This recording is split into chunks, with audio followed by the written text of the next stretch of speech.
Provers, selamat datang kembali di podcast ITCC. Di sini kita akan ditemani oleh narasumber kita yang sangat cantik. Halo Kak Aziza. Halo. Nah, pada episode kali ini kita akan membahas tentang AI apakah bisa menggantikan seorang developer atau malah membuat AI ini sebagai tools mereka. Jadi Kak Aziza ini memiliki pemahaman yang mendalam tentang kecerdasan buatan melalui pengalaman serta penelitiannya dalam bidang AI. Kita sambut aja. Halo Kak Aziza. Halo. Boleh nih Kak, kenalan dulu nama serta pekerjaannya apa, di bidang apa, serta spill sedikit nih, Kakak sedang kerja di perusahaan apa? Oke, terima kasih ya sebelumnya. Oke, aku perkenalkan diri terlebih dahulu. Namaku Aziza Hari Prambe, aku alumni dari ITPLN. Untuk saat ini alhamdulillah aku sudah bekerja pada bagian database administrator di perusahaan PLN Icon Plus. Nah, untuk relevansinya dengan topik yang akan kita bahas, untuk sehari-harinya, ya aku menjadikan AI sebagai teman kolaboratifku untuk bekerja. Mungkin kita bahas ke topiknya? Oke, langsung aja Kak. Oke. Kita langsung ya, Provers.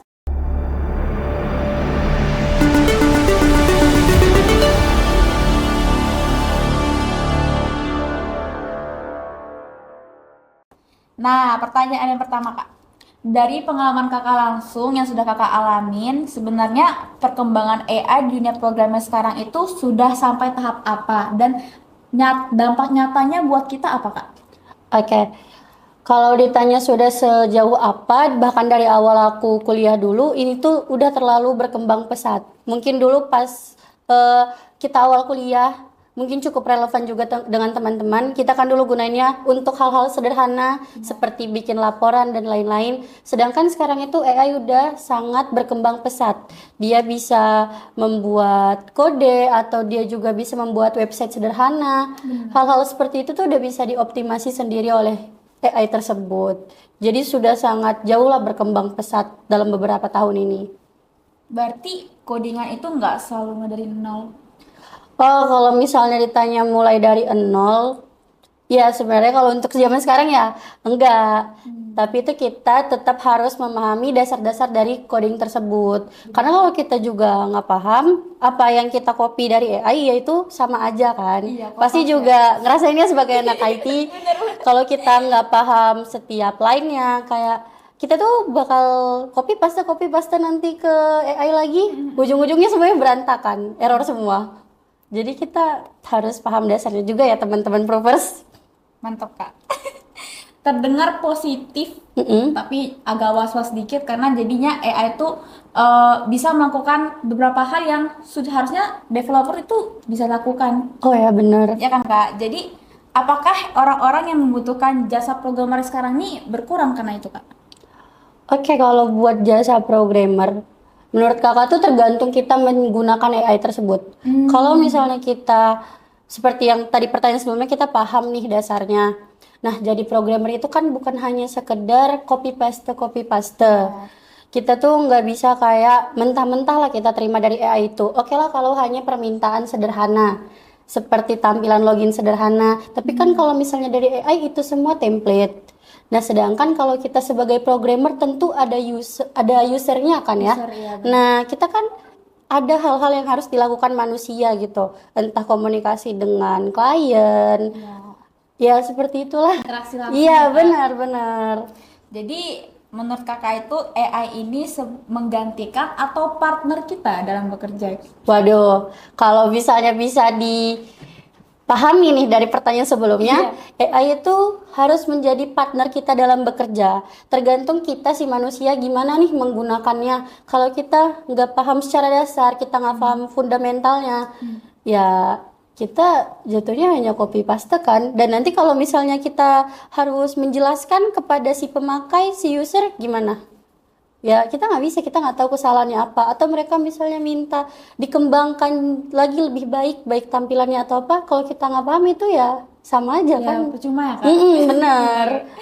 Berarti kalau pekerjaan tuh kayak misalnya landing page sederhana atau buat website sederhana. Oh iya itu bisa. Sebenarnya bisa dibuat oleh AI kan? Bisa. Tapi yang kita tahu sendiri kalau kita copy paste nih skripnya dari AI, pasti hasilnya template kan? Template banget. Nah, sekedar pemilihan warnanya kan berarti kamu harus tahu itu skripnya pada line keberapa untuk mengubah warna, apa skrip yang harus diubah. Berarti kan kamu juga harus paham dong dasarnya. Iya, harus paham sih. Nah, berarti AI merupakan teman kerja pada zaman sekarang ini. Tapi Kak, programmer tuh kan nggak harus coding juga kan? Mm-mm. Kalau menurut Kakak, programmer selain coding apa aja sih pekerjaannya? Oh, banyak banget. Lagian kan IT itu luas ya. Mungkin untuk yang programmer dia bisa untuk ngoding atau nulis skrip. Tapi kan selain itu ada kayak cyber security, ada cloud engineer, banyak. Jadi tuh kalau kita mau, AI itu tuh bisa menjadi teman kita untuk memahami yang lainnya gitu loh. Misalnya kita jadi programmer, kita juga bisa tuh agak melipir-lipir memahami pekerjaan yang masih bersangkutan. Bisa jadi full stack nanti. Oke. Jadi kan misalkan orang awam tuh nganggapnya programmernya depan laptop, ngoding, bawa AC. Kalau misalnya ngoding jalan, ya sukses berarti. Tapi kalau nggak jalan, pusing 7 keliling. Ternyata di balik semua itu ada banyak lagi pekerjaan yang bisa programmer lakuin. Oh iya benar. Nah mungkin untuk analogi dasarnya nih, kalau mungkin teman-teman yang bukan IT gitu atau yang juga udah IT, dasarnya mungkin kita ambil analogi arsitektur. Nah, umumnya orang-orang tahu dong arsitektur itu menggambar. Ya. Nah, tapi kan kalau kita tanya nih orang arsitektur lebih dalam, dia kan menggambar itu tuh berdasar ya, berdasar apa nanti kegunaannya, apa nanti materialnya, apakah aman secara estetika penggunaan, secara estetika penglihatan, apakah enak untuk dilihat. Nah, sama seperti programmer, kita membuat itu ya harus berdasar kegunaan, pemakaian, estetika dilihat, dari segi tampilan, kegunaan, dan efisiensi jangka panjang untuk digunakan. Itu semua kan harus diperhatikan. Nah, 11-12 lah kita sama arsitektur. 11-12. Jadi iya, tidak bisa kita lempar ke AI semua kan berarti. Iya, benar-benar. Berarti kalau misalnya kayak barang klien yang bingung itu kita bisa solusinya dari AI juga nggak bisa Oh, kan? tidak bisa. Dari kita solusinya. Kan kita kadang aja sama manusia kalau ngomong suka miskomunikasi. Iya, Nggak mungkin digantiin full dengan AI. Berarti jadi kesimpulan tuh AI tuh hebat di eksekusinya saja. Benar. Jadi kalau misalnya interaksi antara manusia itulah peran kita sebagai programmer. Betul. Jadi itu peran programmer yang tidak tergantikan ya teman-teman. Iya.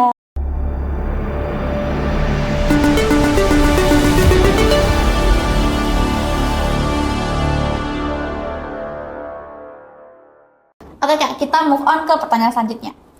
Jadi menurut kakak yang sedang kakak jalani langsung pengalaman kerja kakak di dunia industri, pekerjaan atau peran apa yang berkembang sejak adanya teknologi saat ini, dan juga bidang atau keterampilan seperti apa yang semakin dibutuhkan?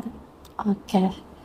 Kalau menurut aku secara pribadi, bukan peran apa yang tergantikan atau pekerjaan apa yang berkurang, tapi cara kita berubahnya itu cara mengerjakan pekerjaan gitu, pekerjaan itu gitu loh, polanya. Mungkin yang awalnya SOP-nya A berganti jadi B karena kita sudah dibantu oleh AI.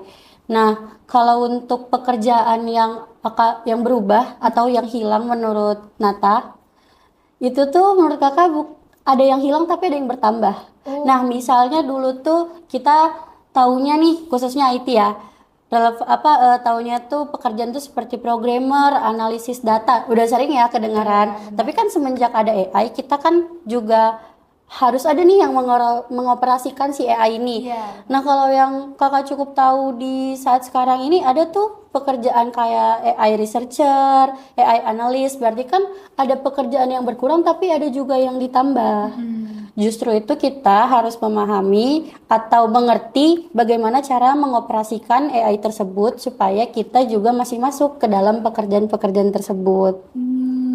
Berarti masih banyak lagi pekerjaan-pekerjaan yang baru setelah ada AI ini, Kak? Iya, tentu kita butuh orang untuk mengoperasikan AI-nya. Kalau misalnya tidak ada yang mengoperasikannya, mungkin dari kasus-kasus yang banyak ya di media sosial, kalau dibiarkan nih AI atau robot itu sendiri bekerja, ya cukup berantakan ya, cukup berantakan. Jadi tetap butuh nih orang-orang untuk mengoperasikan AI atau teknologi yang sudah maju Oke, tersebut. berarti anak-anak IT juga udah paham kan nanti kalau sudah kerja tuh mau jadi apa? Iya, masih banyak. Justru harus didalamin dan dipahami bagaimana menggunakan dan mengikuti teknologi yang sekarang sudah maju ini. Reminder keras nih buat anak-anak IT, jangan terlalu bergantung pada AI. Iya, tapi dipahami Dipahami penggunaannya. penggunaannya. Terus kalau misalnya yang tidak terkena dampak itu kayak gimana? Mungkin kalau yang untuk tidak terkena dampak itu, AI itu ya menjadi teman kerjanya kayak kakak gitu. Database kan sudah ada dari lama ya.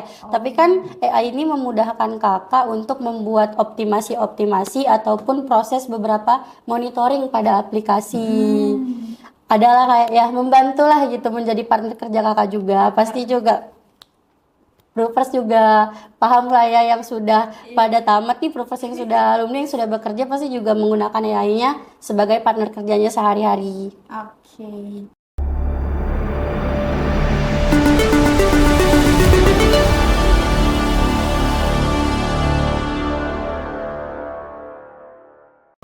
Oke, dari pertanyaan pasti ditunggu-tunggu oleh proofers kalian dan juga aku.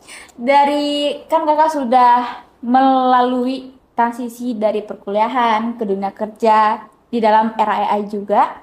Jadi, apa sih tips buat kami nih anak IT yang harus dipersiapkan dari sekarang? Oke, mungkin ini berdasarkan pengalaman yang aku lewatin ya. Iya. Aku ada ngasih 4 tips nih. Oke. Nah, yang pertama terkait dengan topik yang kita bahas pada segmen ini, itu jangan takut dengan AI. Kita harus belajar untuk menggunakannya dan juga cara mengarahkannya. Kita coba tuh semua produk AI seperti Claude, terus ChatGPT, ada juga Copilot, dan mungkin masih banyak lagi yang belum aku coba, yang mungkin bisa kalian coba. Kalian harus belajar cara menggunakannya, tapi bukan berarti kalian itu mau bersaing gitu dengan AI, enggak. Jadi cukup secara kolaboratif aja. Berarti AI itu jadinya teman belajar ya, Kak? Iya, harus dibiasain dulu nih dari kuliah dulu. Terus yang kedua nih, Kak, boleh? Oke, yang kedua, pemahaman secara fundamental. Nah, kan tadi kita belajar untuk menggunakan produknya. Balik lagi seperti pertanyaan-pertanyaan sebelumnya, kita harus tahu dulu dong secara teorinya juga, dasarnya gitu. Jadi kita itu nggak hanya sekedar copy paste, kita paham algoritmanya, tujuannya, baru kita menggunakan produk tersebut. Ya, sambil-sambil juga bisa lah, kan AI juga bisa ya bantu kita buat menjelaskan teoritis gitu Iya, ya. bener.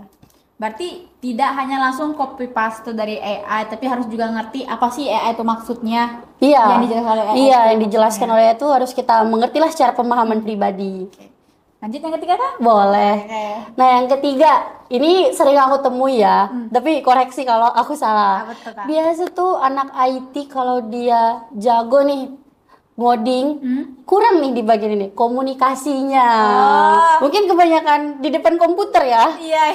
Nah, jadi kayak kurang komunikasinya, sedangkan kita kan harus berkomunikasi dengan user, dengan tim, ya banyak lah gitu. Jadi itu juga wajib ya untuk dilatih dan pelajari supaya apa yang nanti kita buat itu bukan hanya kita pahami sendiri, kita bisa jelasin ke orang lain bagaimana dasarnya, proses pembuatannya, pengaplikasiannya, dan juga nanti cara digunakannya. Atau juga secara bekerja tim kan kita juga tetap butuh komunikasi kan. Nah, ya itu dia harus dipelajari juga komunikasinya ya teman-teman. Jadi bukan hanya sering ngoding, tapi Iya. komunikasi juga harus.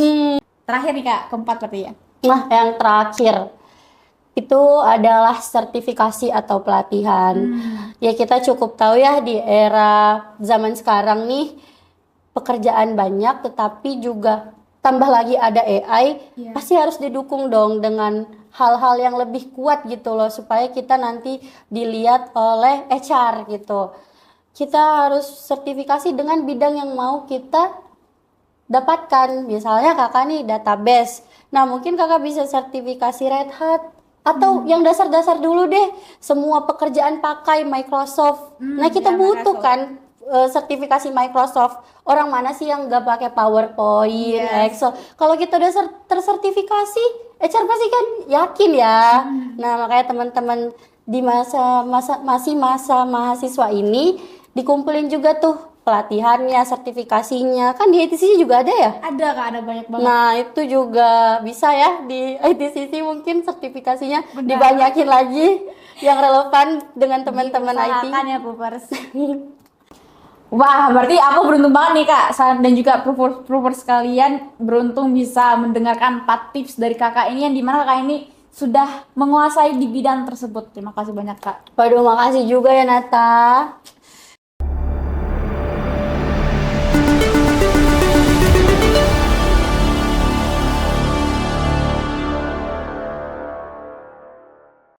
Oke Proofers, sebelum kita tutup, aku mau ngingetin buat para Proofers, ITCC menyediakan program sertifikasi NCF untuk jadi pintu masuk ke dalam dunia kerja yang profesional. Jadi jangan tunggu apa lagi, bangun fondasi kalian dan siapkan masa depan di bidang teknologi.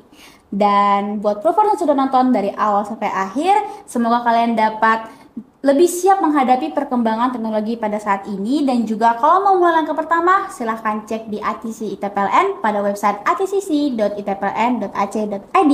Link ada di bio deskripsi ya teman-teman. Oke Kak, sebelum kita tutup, boleh kita jargon terlebih dahulu? Boleh? Kakak yang pimpin ya. Boleh Kak. ITCC got competence, prove it. Jangan lupa subscribe, like, komen, dan share ke para Proofers lainnya. Sampai jumpa di episode berikutnya. Bye, Proofers!